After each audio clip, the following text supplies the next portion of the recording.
Welcome student, I am Parvez Ahmad, Assistant Professor, Department of Economics, HR College, Umnaur Sar. Today I am going to discuss important topic for the student of BA Part 2 Economics Honors and paper is Microeconomics. Topic is Evaluation of Commercial Banking in India.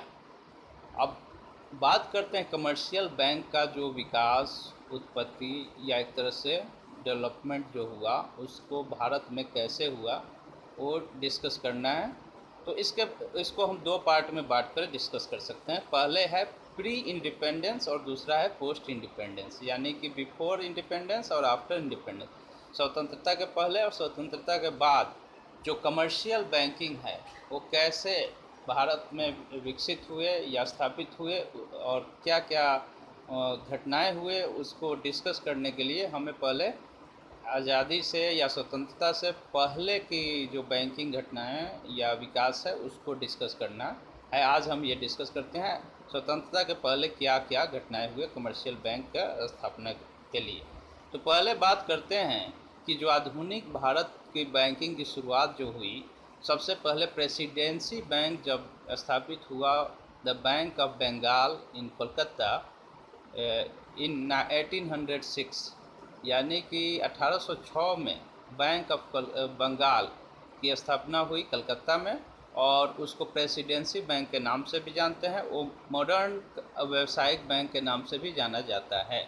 और उसके बाद बॉम्बे में भी presidency bank बना, स्थापित हुआ जो 1840 ईस्वी में। उसके बाद 1843 में मद्रास में प्रेसिडेंसी बैंक स्थापित हुआ और ये जो बैंक थे प्राइवेट शेयर होल्डर्स के कैपिटल शेयर से स्थापित हुए थे और इसमें ईस्ट इंडिया कंपनी भी कंट्रीब्यूट किए थे, क्योंकि हम जानते हैं कि आज़ादी से पहले ईस्ट इंडिया कंपनी हमारे इकोनॉमी और ट्रेड पे पूरे तरह से कंट्रोल करना शुरू कर दी थी और आज़ादी तक आते आते उन्हीं का डोमिनेंस रहा। तो इसी तरह इंपीरियल बैंक ऑफ इंडिया में भी उनका शेयर जो था वो कंट्रीब्यूट किए थे और उसको अपने व्यापार के लिए as a commercial bank use करते थे।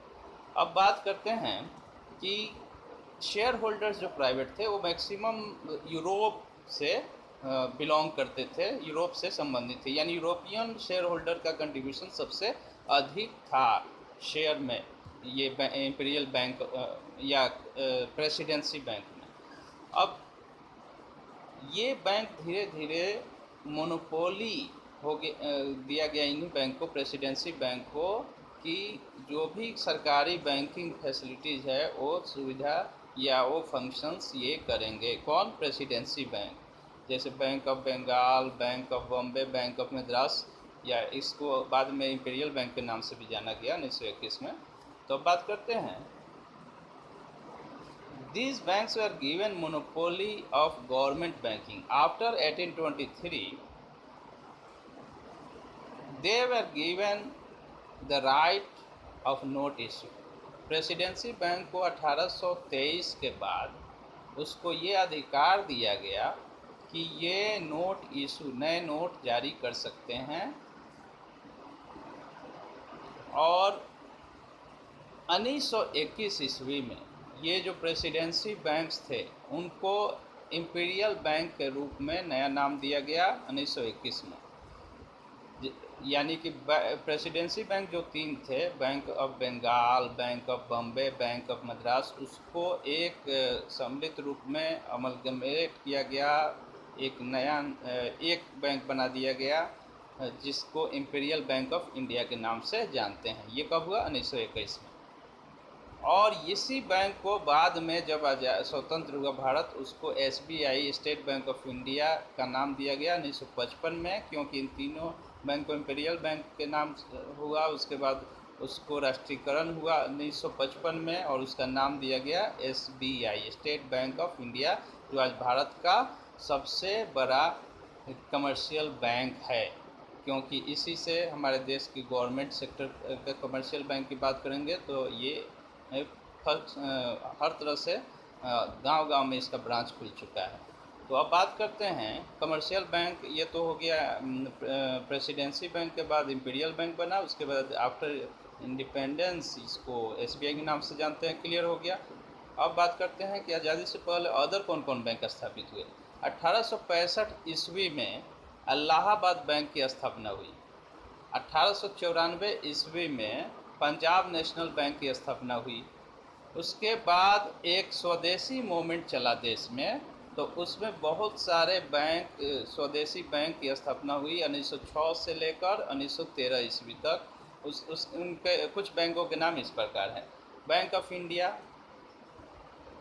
The central bank of India, तीसरा है द बैंक ऑफ बड़ौदा, चौथा है द कैनरा बैंक, पांचवा है द इंडियन बैंक, छठा है द बैंक ऑफ मैसूर।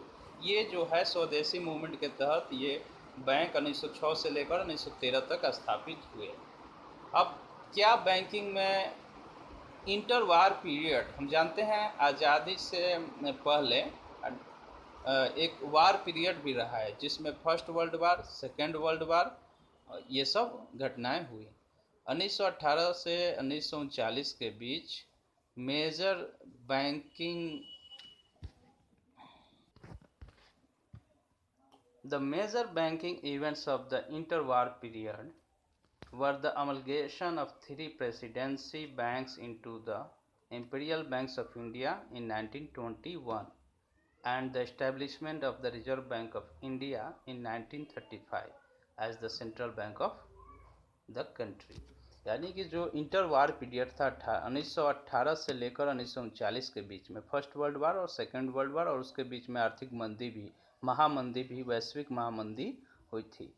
तो इन सब घटनाओं से जो भारत में बैंकिंग में इवेंट्स जो हुए, घटनाएं घटी, वो है 1921 ईस्वी में प्रेसिडेंसी बैंक्स जो था उसको इंपेरियल बैंक के रूप में तीनों बैंक को मिलाकर एक बैंक कर दिया गया, द इंपीरियल बैंक। और फिर उसके बाद एक रिजर्व बैंक ऑफ इंडिया का स्थापना 1935 में किया गया as a central bank of a country. मतलब अपने भारत के लिए एक सेंट्रल बैंक के रूप में रिजर्व बैंक ऑफ इंडिया की स्थापना हुई। तो ये दो घटनाएं हैं जो बैंकिंग सेक्टर, कमर्शियल बैंकिंग और सेंट्रल बैंकिंग सिस्टम में एक तरह से बहुत बड़ा घटना रहा, जो प्रथम विश्व युद्ध से लेकर द्वितीय विश्व युद्ध तक के बीच की ये घटना है। अब बात करते हैं आगे क्या क्या घटनाएं हुई। The establishment of the Imperial Bank of India with its large network of branches all over India, strong capital base and conservative management according to the principle of commercial banking, lent stature and strength to commercial banking in India। जो imperial bank of India की स्थापना हुई उसमें क्या था, bank का network और branch बहुत ज़्यादा ऑल ओवर इंडिया में फैलाया गया। साथ में कैपिटल यानी पूंजी का आधार, जो कैपिटल बेस है, उसको बढ़ाया गया। उसके बाद मैनेजमेंट सिस्टम को बहुत सुदृढ़ किया गया। और यही कमर्शियल बैंकिंग का एक प्रिंसिपल भी है, जो कमर्शियल बैंकिंग का इंडिया में, भारत में एक तरह से बहुत मजबूती से आगे बढ़ाने में रोल प्ले किया। The setting up of the RBI filled a big gap in India।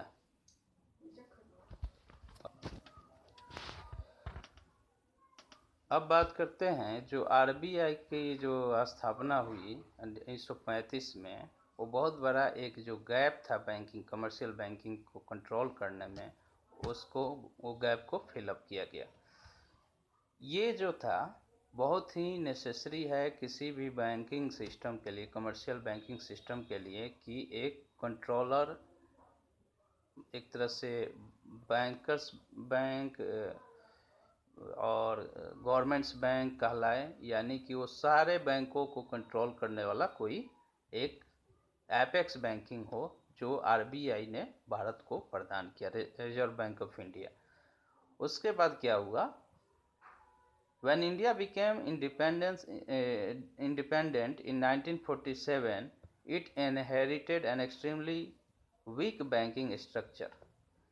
जब भारत आज़ाद हुआ 1947 में, तो भारत में बैंकिंग का जो स्ट्रक्चर था, एक तरह से जो बैंकिंग सिस्टम मिला, वो बहुत ही कमज़ोर था, क्योंकि 640 बैंक्स थे भारत में, जिसमें 96 बैंक शेड्यूल बैंक थे जो आरबीआई के एक्ट में शेड्यूल में शामिल थे, और जो रेस्ट स्मॉल बैंक हैं थे वो नॉन शेड्यूल बैंक्स थे।